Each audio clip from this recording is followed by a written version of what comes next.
started to name one of his opponents, and then he stopped halfway through and he said, no, actually my toughest fight is the fight to keep my weight. So your toughest fight, you can text your answer to 407-842-8884. So Reformation Sunday, I'm pretty sure the Reformation still gets taught in history classes, at least a little bit in a superficial level, but it is sometimes surprising to me how many people don't actually know anything about the Reformation. I was having a conversation with somebody, this was some months ago.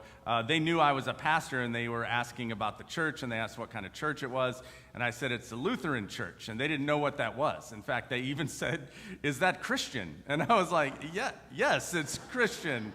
What else would it be, to be honest? I'm not sure. But and she was like, well, why is it Lutheran? And I'm like, well, the guy from the Reformation, Martin Luther, he's kind of the one that, broke away from the Catholic Church, founded our church.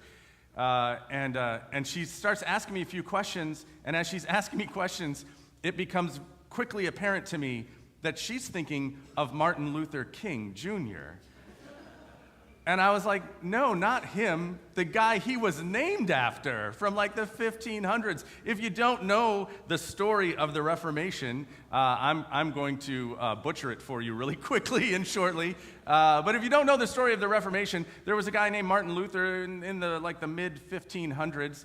He was a German monk and priest in the Catholic Church. He went to school to get a doctorate. He was teaching, at a university in Germany.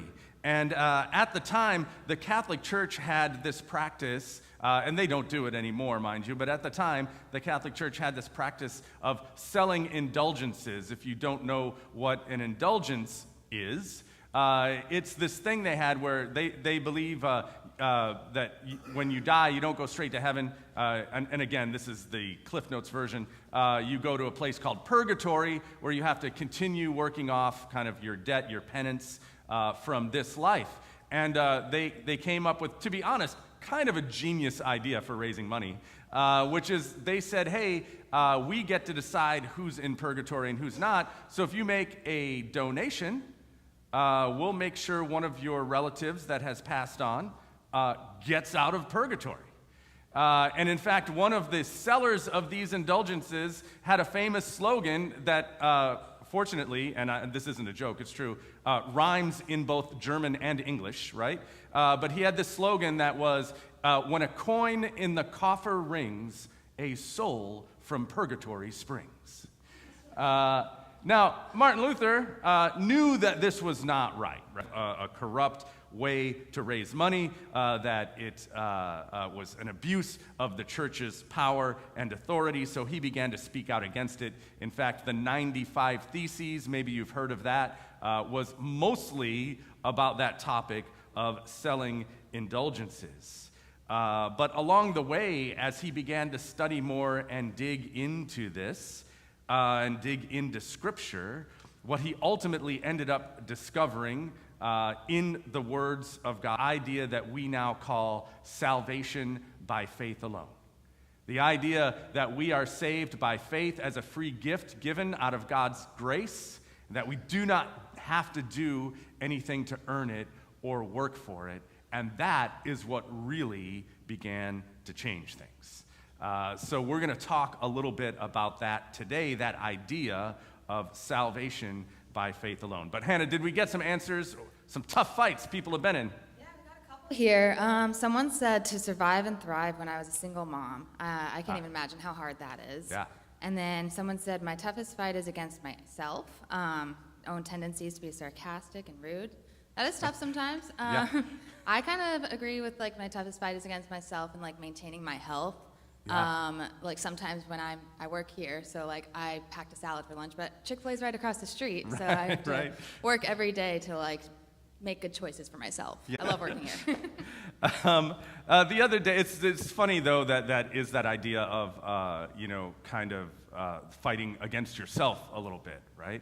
That's actually one of the things we're going to talk about a a little bit today. I had another conversation, vague and anonymous, but he was going through a tough time and having to struggle a bit, and he was talking about how hard he was fighting to get through it, to get through this kind of tough time, which is, of course, absolutely understandable on his part. But as we were talking, I began to notice that he was kind of starting to tie some of those things into his relationship with God and the victory, over these challenges in my life. I know as long as I keep fighting, God will never leave me. Many things we have to fight over in this life, some of the challenges that, some of the answers we just got here, but also things like illness, financial troubles, and yeah, sometimes the odd physical confrontation as well. But we also spend a lot of time fighting for approval, don't we? We spend time fighting to feel good about ourselves. We spend time fighting and struggling to win the approval of the people around us.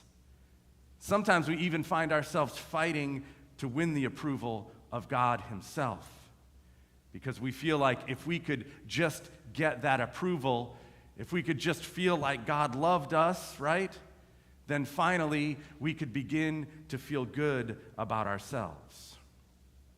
Martin Luther actually had very simple, weren't just against the Catholic Church, a lot of them were also against himself. Monk, and as a priest in the Catholic Church, he never felt like he was enough. He never felt like he was good enough or smart enough or holy enough or righteous enough, fighting for those things. Well, one of his mentors even used to chide him because he would spend hours in the confessional booth trying to dredge up every sin he could possibly think of to confess, because maybe then he would feel righteous and holy. But none of those things that he did, not the hours in confession, not the... Verse 19, he says, now we know that whatever the law says, it speaks to those who are under the law, so that every mouth may be stopped and the whole world may be held accountable to God. For by works of the law,